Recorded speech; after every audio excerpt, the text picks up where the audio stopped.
Thank you so much, Linda. I appreciate that introduction. My name is Sarah Combs, and I'm the CEO at University Area CDC. And it's such a pleasure to be with you this morning to share a little bit of my treasure of what I get to do on a daily basis. So those of you who aren't familiar with University Area CDC, we're a nonprofit organization dedicated to improving the university area community and working with the residents in order to do so. And we're just a couple miles west of the University of South Florida. So if you haven't been in our community, we invite you to come up, take a tour, learn about this gem of a community that we're really working with to transform. And that leads us to our topic today, which is transforming communities through creative placemaking. And I kind of want to reshuffle this topic and call it participatory creative placemaking, because that's really what creative placemaking should be. Is a way to engage the community and bring them into the fold of what we're doing in our communities through urban development, planning and designing and all of these great things. And so I have to kind of take you back in time to share with you, this is a community that has been really frozen in time for 20 years, really. And I've been with the organization for 11 years, so I feel like I finally got my hands around it and really truly understand the strengths and the weaknesses of the community. We've heard about the weaknesses. We don't need to go over those. Let's talk about the strengths of the community. In this community lies just amazing residents that are just so untapped in terms of their potential, and that's really what we see. And so as we're transforming the community, as we're building new assets in the community, we want the community to be a part of that. And what greater way to do that than through the arts? Through creating creative placemaking projects in the community that involves the community, not just in the end result where maybe you slap up a mural and a painting, but along the entire process. So why don't we shift our minds and think about ways to engage our community through the entire process, and that begins for us with land. So we launched our real estate arm, Harvest Hope Properties LLC, and under that we created our land banking program. And we've invested about $2 million of our own funding to launch this initiative. We've acquired 24 properties, and when we acquire a property, first thing we do is we hold a community meeting to say, community, what would you like to see with this property? What would you like to see done with this property?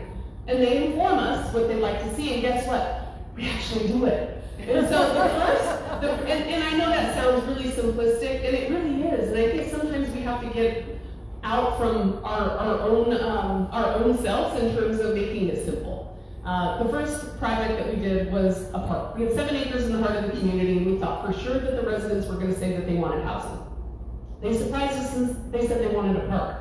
Why a park? Because this is in the heart of the urban core. There's no place for their kids to play. There's no place for them to meet each other and form these bonds of community and that social efficacy that was missing. So we said, okay, we want a park.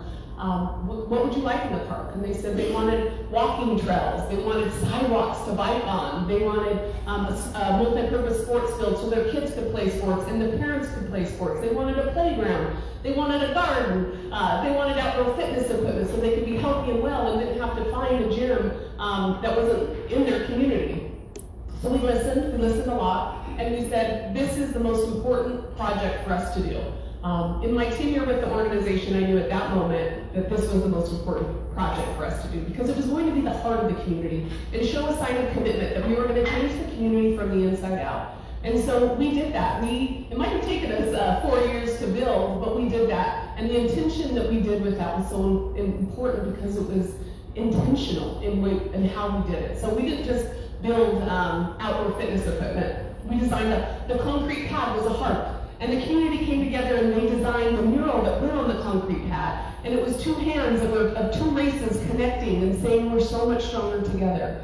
The kids designed the playground. They wanted marshmallows to drum on. And they wanted this magical Tootsie Roll slide. And so while it's not a marshmallow, there are drums and there's a slide. And there's all of these elements. They wanted a garden to be able to plant vegetables and fruit that they used to grow in their home countries because we have the most amazing cultural diversity in our community. So we created that for them.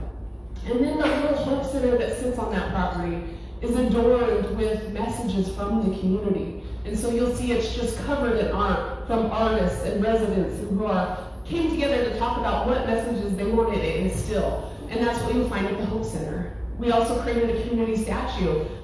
We were one of the first grant, we got the first grant from the Godiak Foundation, and we wanted to create a community statue right there in the park. And so we said, okay, how do we go about doing this? Let's have a community meeting. We talked to residents and we said, what would you like this to look like? And they said, we want it to be a family.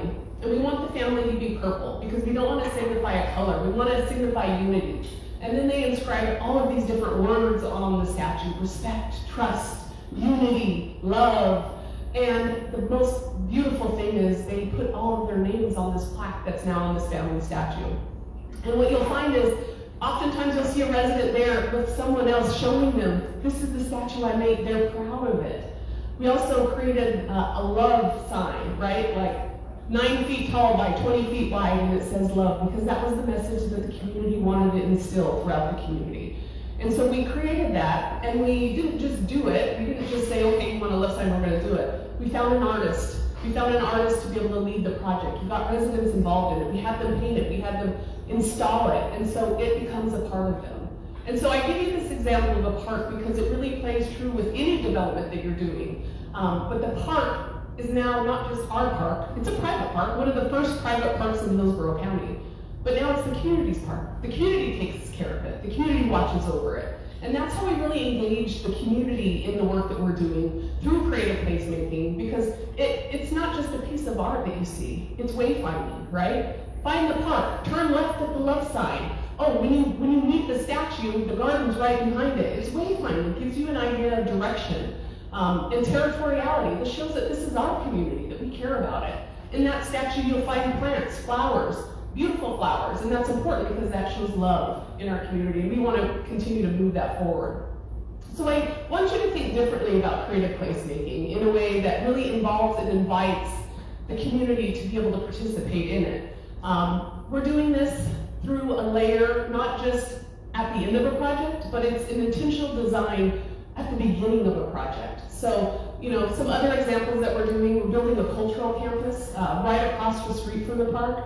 And right now, it's a 4-phase development, so it's a mixed-use development. So it will be housing, and there's office buildings, there'll be a warehouse, there'll be a cultural center, a coffee shop, and artists, and social entrepreneurs, all of these things right across the street from the park. But the first building that we finished is 2 offices. And the partners that will be there are Casa Chiapas, that serves the Chiapas Mexican population of the community. One of the largest Chiapas communities in the United States is here in the university area. And why that's important is they speak a Mayan dialect. So they don't understand English or Spanish, and there's a large population. So we have Casa Chiapas as our partner that will be there. And then we have CANDO, our Caribbean American National Development Organization. We have a large Caribbean population in the community. And what's so beautiful about those 2 partners anchoring at the cultural campus is that we're now creating this mural outside of it. So we found lead artists to come into the community to work with these 2 different groups to talk about the strength of their organizations and where they come from. And so now on the outside of this 2-office building, you'll find these 2 cultures created, and they're wrapped around in how they come together in love and unity.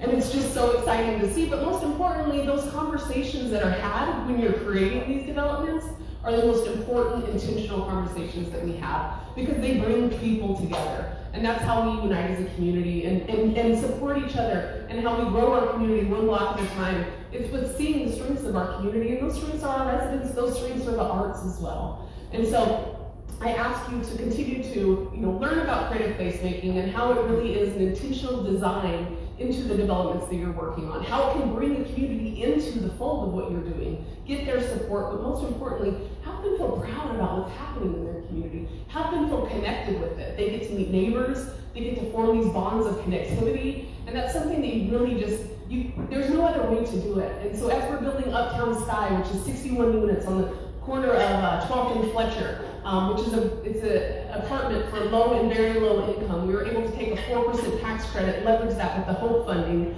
and get some additional funding to make this happen. As we're doing that, as we're building that, guess who's designing the playground as we speak?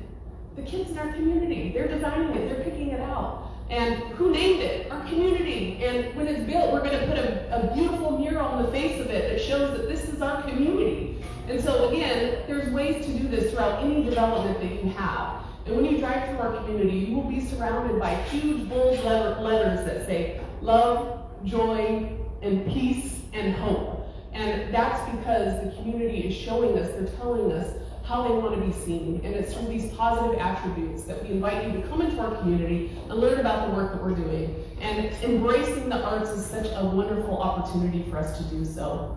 We're going to be launching our Artists Collective, which is a group of artists that we feel are so incredibly important to be able to come together and embrace the work that we're doing, the developments that we're doing. And so we're lining up projects for them to be able to work on. And we're allowing them the opportunity to come in and have conversations with our residents, to be able to really launch this in a way that really is grounded in trust, unity, love, and respect. So I'm happy to answer any questions. I think I went over my 5 minutes, but I think this is the time for Q&A. So anything goes with me.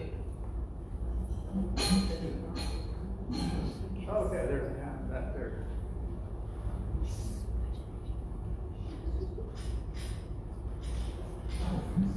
I'm Pamela Joe Hadley, and Sarah, you can't get out of this room without talking about the Prodigy Arts program. Absolutely. So we have a program, it's called the Prodigy Cultural Arts Program, and it's been around for 22 years. It has an 89% non-recidivism rate, and so it's so incredibly powerful. We launched it in Hillsborough County, but it was so successful that we've now taken it across 9 other counties. And that just shows the power of harnessing the arts and getting a youth to come in and learn about something that they love, whether it be drumming or dance or capoeira or clay modeling or you name it, whatever art it is, we take that art and we're able to infuse it in a way that where we help the youth build communication, problem solving, anger management skills. And it's been so successful. In the 22 years, we've served over 40,000 youth. So arts, again, transforms young lives. Not just young, old too, it just transforms young lives. So Pamela Joe, one of our board members, thank you for bringing that up. I appreciate that. And I just want to be thankful for the Prodigy program because every Monday I go there and connect with different people for dancing. So I did not plan him here. Yes.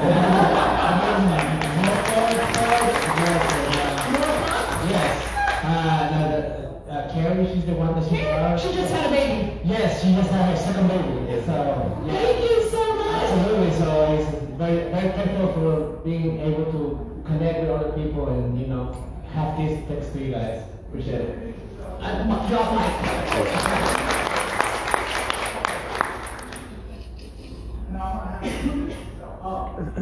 My name is Sergio and I've been working here since the restaurant.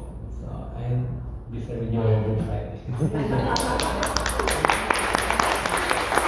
trying to get the service to ask a question for years. This was the first one. Please tell us about fishing in the park.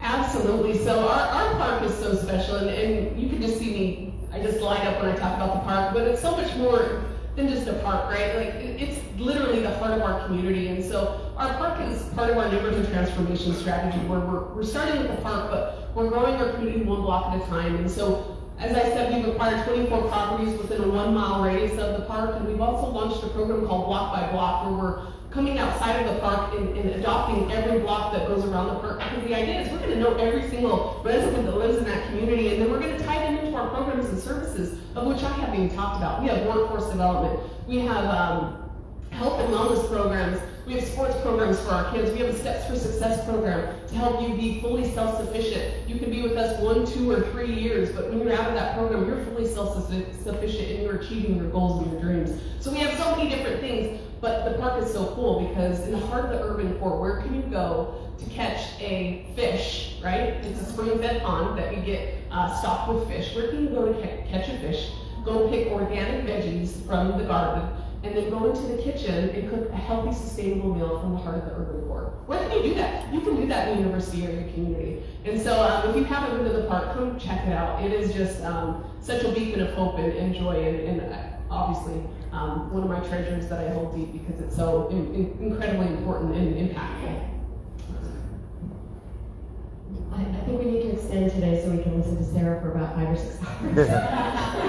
Sarah, tell us, I love talk about the park and all the way that you're engaging the community. I have heard you talk and this group about access within the community. I know you had a sidewalk deficit, like many areas in our city, but you also have worked to make sure that people have access to jobs and various transportation support systems. If you could touch on that, please. Absolutely. So it's important to know your community and really learn about your community. So we did a walkability study, which is silly, right? We said we need more sidewalks.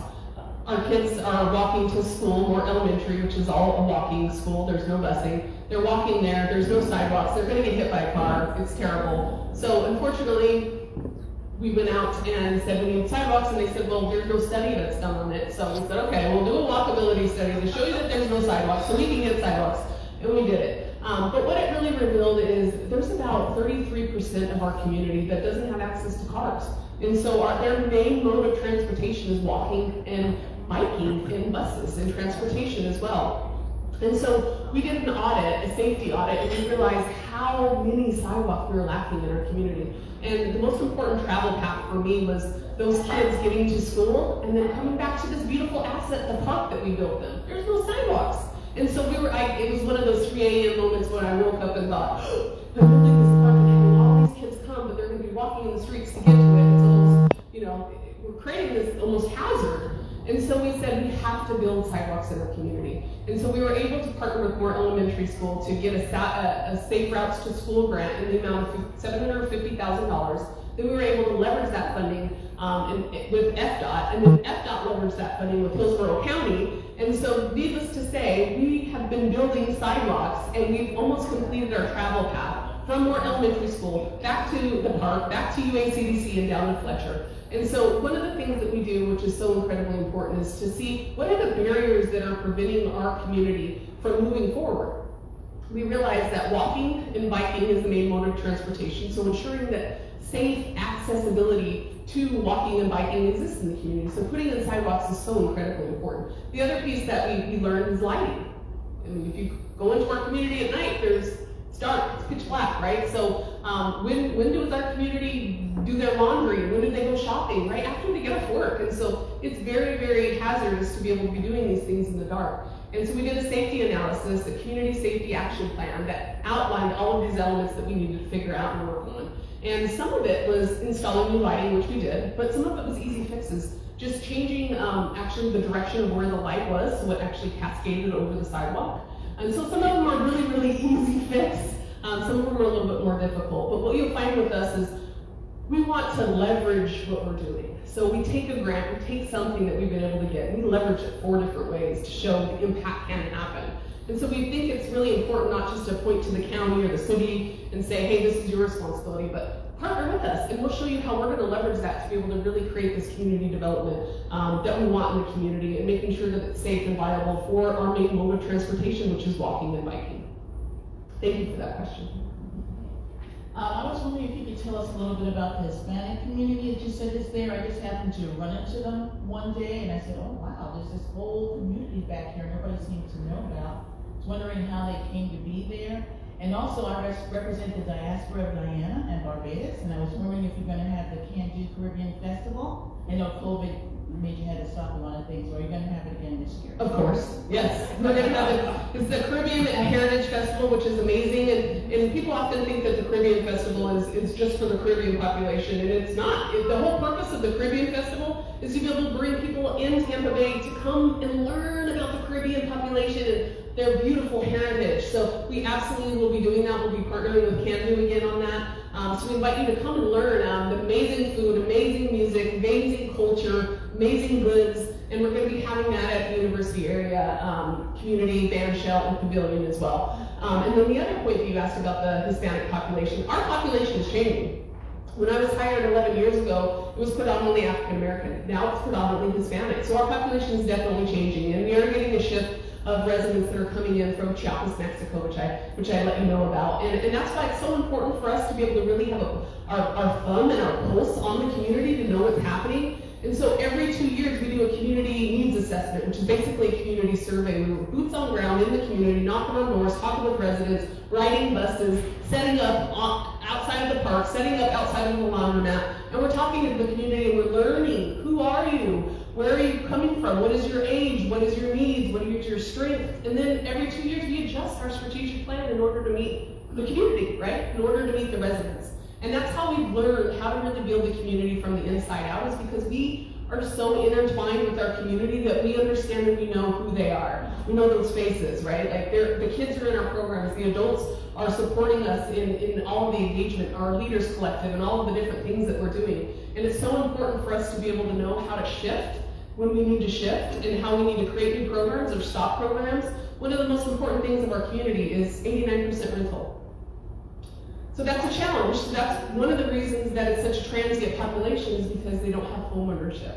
So for us, it's so incredibly important in our housing strategy, as we're building housing, that we build for home ownership. And that's really hard in this community because it used to be all student housing and professor housing. So it's a lot of duplexes, triplexes. So that's very, very difficult. But it's important for us. And so outside of the park, we're building up to 40 townhomes for home ownership. And we're going to be breaking ground in a couple of months, which is really exciting. These townhomes are going to be for individuals 80% the AMI, and they're going to be less than $200,000 to buy.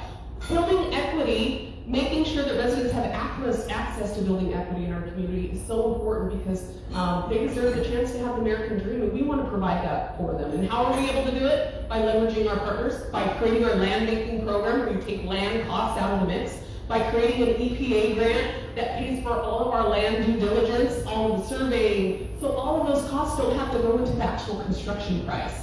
And so that's how we build a community from the inside out. That's how we find those residents who are so passionate about what we're doing, and we get them to stay there because we're giving them the opportunity, we're giving them access. And that's so incredibly important. So it's not just about land, it's about home ownership, but it's also about rental, right? Uptown's crisis, because we're in an attainable housing crisis, so we have to build. We have to rehab, to restore, and we also have to also focus on home ownership. So it's like a three-pronged approach. Sarah, you mentioned it's just west of the university area. Can you generally describe the geographic area? Yeah, the area that we're really focusing on, and when I mean focusing on, I'm focusing on this community until we can change the statistics. We're not going to really expand because it's so important. It's Bears to the north, Bruce B. Downs, Fowler, and then 275. That's our focus area. And we serve outside of this area, but this is our primary service area. And when we get to the point where we feel those statistics have changed, the poverty rate, the infant mortality death rate, some of these really, really challenging third world statistics have changed, that's when we're going to throw a suitcase burning party to say that name is dead and gone, and we're not calling it anymore. So we're not quite there yet. We have some work to do, but we've laid the groundwork to make that happen, and we just have to stay diligent. We have to get all of you aware of what's happening, so you can fold in wherever your strings lie, bring them to us. We have so many opportunities for engagement to be able to bring your talents, your skills. We want to surround ourselves with really smart people so you can bring what you're doing into our community, because that can make the change happen even faster. Sarah, our office is in the university area, Pamela and our office, and I walked out of my office the other day and met a young woman on a bicycle who lived in the community, and I was chatting with her. She had a job. Turns out to be the first female Afghan air traffic controller ever, and she's an immigrant, and she was escaped the Taliban like 4 months ago. And I'm like, you've done. And I said, That's amazing. I'm sorry.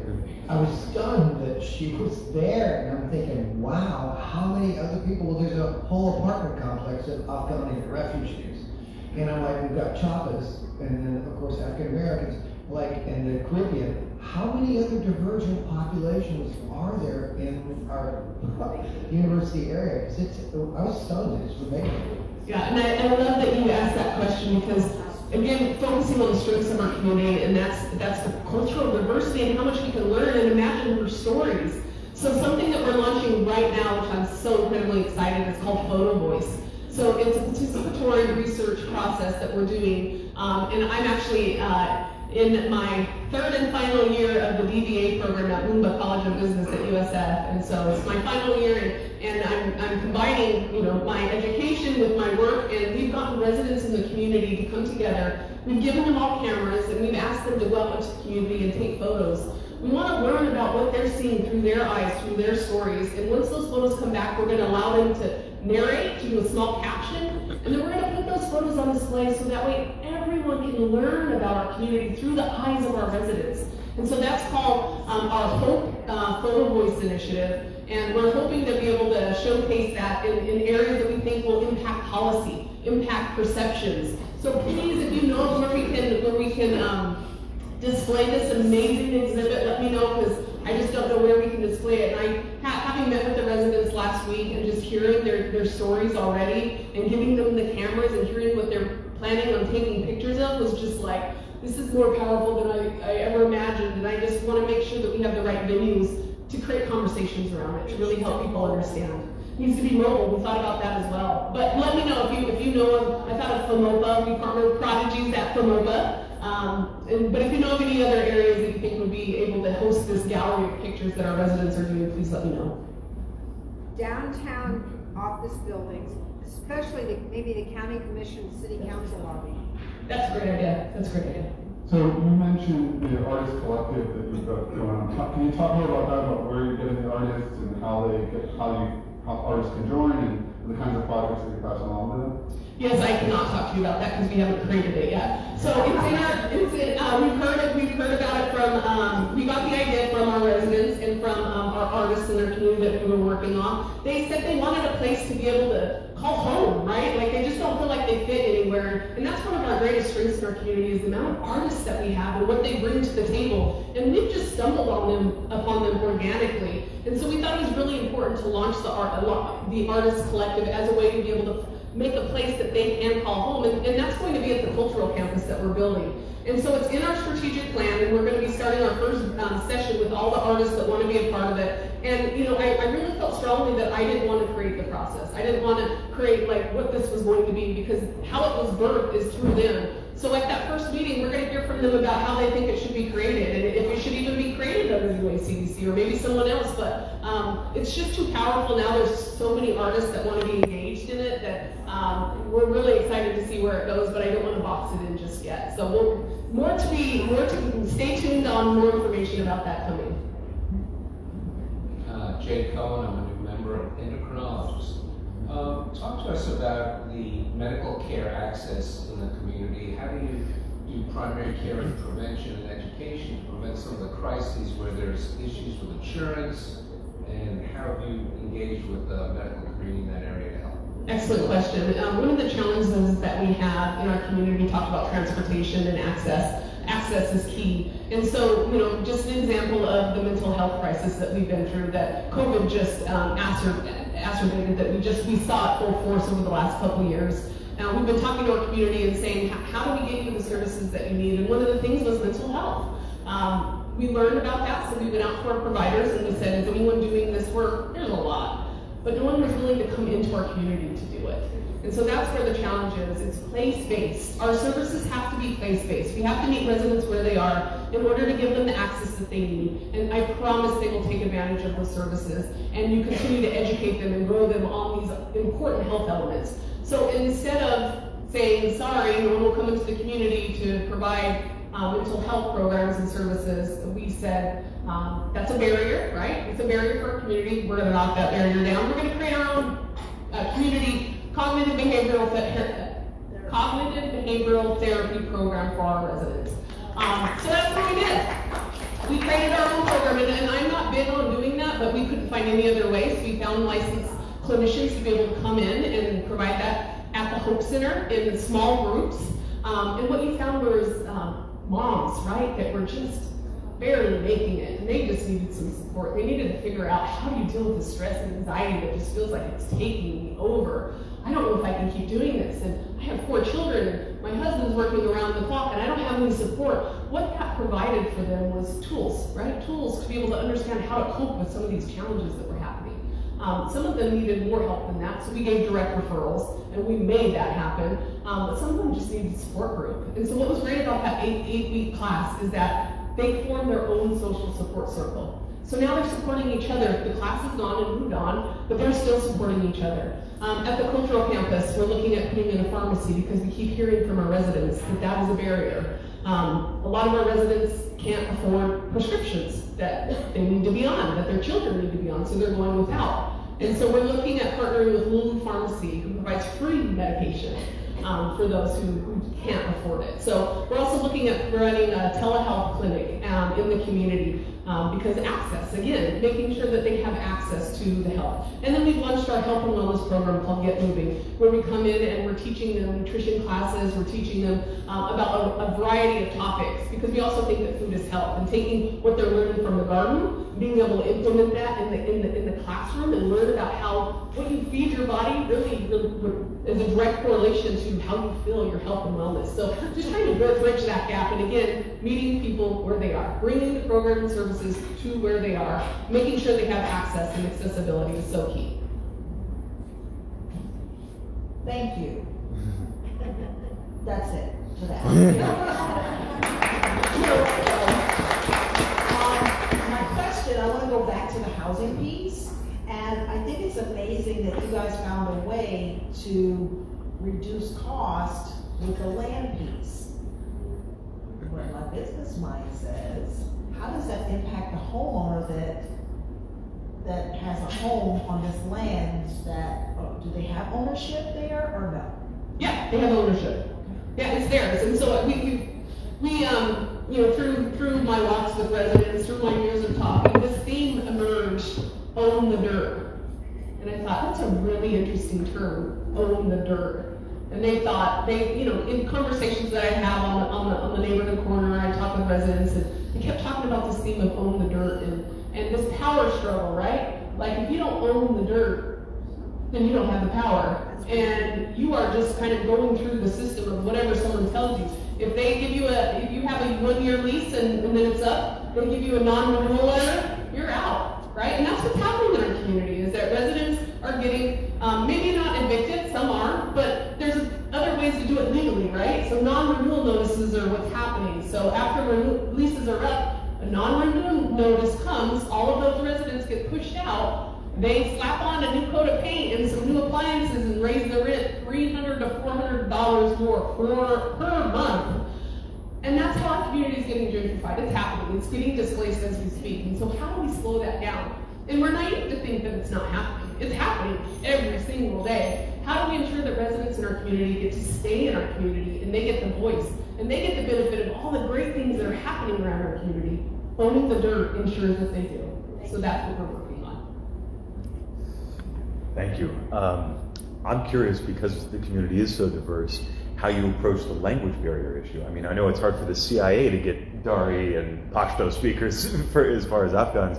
So, in the Chiapas community, everything, how do you literally talk to everyone in the community?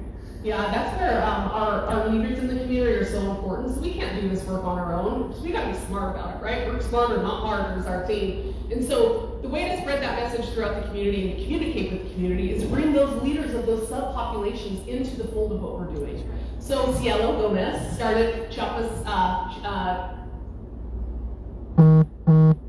Chiapas. She started Casa Chiapas. She actually first came to our center, got our GED, put her kids through Prodigy. We helped her form Casa Chiapas. She started Casa Chiapas in a 1-bedroom apartment in the community, educating and teaching her population, her community, how to speak the language. And now she's, fast forward, there was a lot of years between that.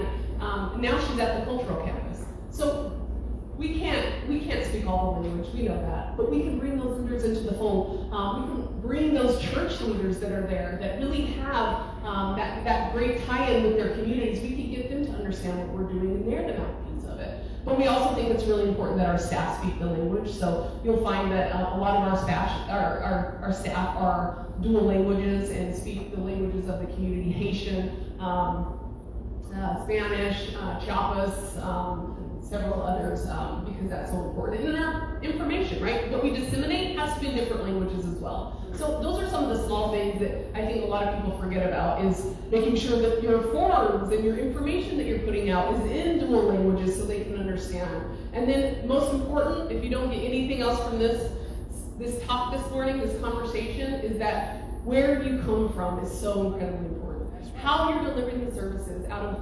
sincere your intentions. I mean, your intentions are so incredibly important. So out of love and respect and trust, and you have to build that trust with the community in order to change it from the inside out. And so that's what we're doing is, we're meeting people where they are, we're giving them an opportunity to succeed, we're folding them into our plan, we're really leveraging the resources that are around us to build this community that's inclusive and that feels like part of the family, because that's what we want to bring. We want to bring a family, we want to bring this community forward in a way that we feel proud of.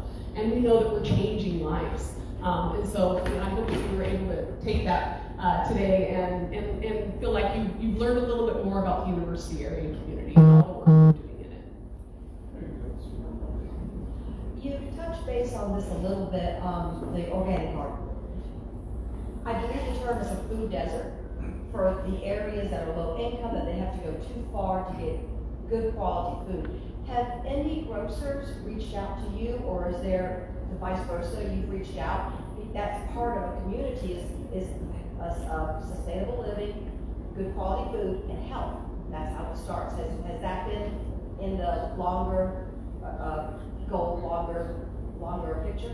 Yeah, absolutely. So our community is in a food desert and a food swamp. And so one of the first things that we did on that, remember I told you about the 7 acres in the heart of the community, we weren't sure what we were going to do with it. The community said we want a park. So the first thing that we did on that land was build a garden. And I can't tell you how many emails I got that were not positive emails saying, why in the world would you build a garden in the middle of Suitcase City when there's all these needs? Why would you build a garden? And I was like shocked by that. And so first of all, we're doing it because there's a food desert and a food swamp. Second of all, I'm a farmer's daughter from Colorado, and I know how to plant a garden. That was third. And then the most important piece was we needed to do something where we can fold the residents in. So that's why the garden was so incredibly important. It really wasn't about the garden. It was more about getting the residents engaged. So what we would do after we planted the garden, we'd harvest those organic veggies, we'd knock door to door and give out the veggies and introduce ourselves. And it took a year, and that year was tough because no one was buying into what we were doing. But after that year, it started to change, and people started to come in and plant their own vegetables and fruits from their own homeland, and they started to engage in it. So it was really about that community engagement piece. And once we were able to break down that barrier, then we realized it was during that time that Winn-Dixie shut down. That was the only grocer within that area. And so when Winn-Dixie shut down, we were like, oh, great, what are we going to do now? And that's when we started to bring in food from outside the area. And now we have a kinship market that's at the park every Friday. Residents are able to come and get healthy food and vegetables to be able to shop for it. We also do distributions out of the center with Feeding Tampa Bay. And then there is a Save a Lot that's on the corner, and then a new grocery came in where Winn-Dixie was, and I can't remember the name of it. Bravo's there. So now there is access to it. But again, we wanted to make sure, when we first did that, residents were buying their fruit and their veggies from the corner store, the gas station. And it was so expensive, too. So we were learning about all of this, and we realized that a lot of people just don't know how to cook. They were relying on fast food, and that's contributing to the social determinants of health. We go to work, we have these diabetes and high blood pressure and cholesterol. And so it's an integrated approach on health and wellness. So you think about, why did we do health and wellness? Why did we create Get Moving? We wanted to get kids involved in sports and activities. And then we also wanted to create cooking classes and teaching classes so residents could be educated. And now what you find is residents have created their own little gardens in the front of their houses. You don't need a lot of land, but now they're taking those concepts and understanding it. And we're changing the minds of youth because they're seeing how you plant strawberries and when they grow and what you do with them, and then how you can cook them, how you can pick them and eat them and harvest them, and all of those things where kids have no idea how to do that before. So it really is, you think about it, it's a system of care, and you have to wrap all of these pieces in, and then integrating healthcare into it is so incredibly important as well. If somebody wanted to participate as a volunteer in the garden, would they show up on Friday at 10 o'clock? They would show up on Friday at 10 o'clock. Every Friday at 10 o'clock. Thank you for that beautiful plug, Linda. Every Friday at 10 a.m. we have a garden. It's come as you are and participate and bring some veggies home. It's very relaxed. It's a shared garden, and so we're working together to be able to grow and educate and learn. And it's just such a cool environment. We have music going, and it's just The park is so beautiful, and it's just a fantastic way to spend your Friday if you're interested in learning more about the garden or the park or just our community. So stop by anytime. So speaking of music, something that a lot of people I talked to are excited about is the return of the Uptown Music Festival. I thought a lot of people in the room might be interested in that, so maybe if you could share that. Thank you, Uptown Music Festival. So for all you jazz lovers, we're trying to get this population, really, is our target population. People that don't necessarily live in the community, we want you to come into the community and learn about it. And we thought, what a better way than music? And who doesn't love jazz? So Ken Waters will be featuring, and we have a great selection of jazz artists on May 5th. I believe it's May 5th. So it's called Uptown Music Festival, and it will be hosted at our community center. And it's just a great way to come into the community and learn about the work that we're doing and listen to some amazing jazz musicians from across the U.S. So please check us out. If you go to uacdc.org, you can learn about everything that I just talked about and more. If you're interested in volunteering, click the volunteer tab, learn about all the opportunities to engage. If you just want to come out and take a tour, please reach out to me. I have business cards up here as well. We'd love to just engage you wherever your interests lie. Let me ask you a food question. Immigrant Communities, one of the things they spawned is ethnic food, and some of the best eats in Hillsborough County, in my opinion, are these small ethnic restaurants that are hidden away. Has that began to emerge in the university community with all the different migrations from all over the world?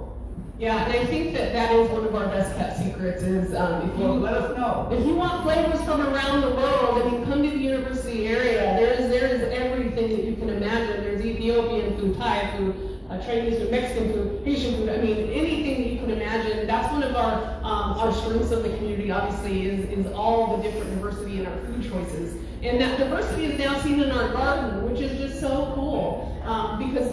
Like I said, residents have planted their own vegetables and fruits, and we're learning about that. We're also working with the working to create a program, an immigration program for those who need it. We're also launched an eviction defense program as well. And so we're really trying to figure out how do we meet the needs of those residents that are here in that immigration program too. You might have one thought in your head, but the other thought is sometimes it's just a piece of paperwork that they need to be able to get legal status in this community. So I mean, we want to be able to do that, and what we're finding is our residents are getting taken advantage of. And so we want to knock down that barrier and provide those access to residents where they are. And so we're launching that program. We have so many different programs, and if we don't have it, we know who does have it, and we're bringing them into the fold. So thank you so much for the opportunity to share with you what we're doing in the university area community. I know it started off as creative placemaking, and we kind of went all over the map. But I hope you got a flavor for the work that we're doing at UACDC and how you can plug in or learn more if you're interested. Well, you need to give us some directions on how to find these good eats. Fletcher, just drive down Fletcher. Just drive down Fletcher. That's all you have to do. Look to your left and look to your right, and you'll find it. You'll run into it.